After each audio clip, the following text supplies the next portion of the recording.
اینم از ورودی جدید. خیلی مخلصم مجید آقا.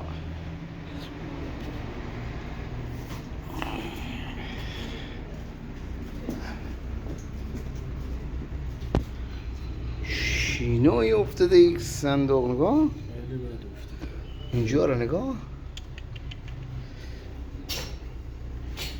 چه چینوی گلگیر رو نگاه، ایور گلگیر مچاله.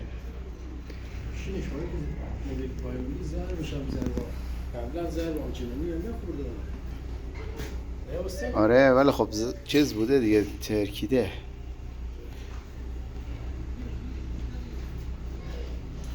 جوف خطراش شکسته. سینی هم آره سینی ضرب خورده ولی ضرب آنچنانی نخورده بهش. نوعی درزا رو باز کرده.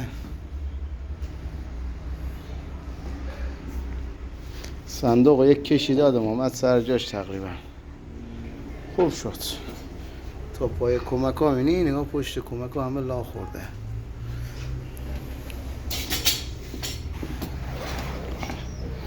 این طرف هم باز شده.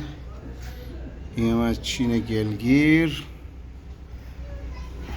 و ماشاءالله. شروع کنیم که امشب تمام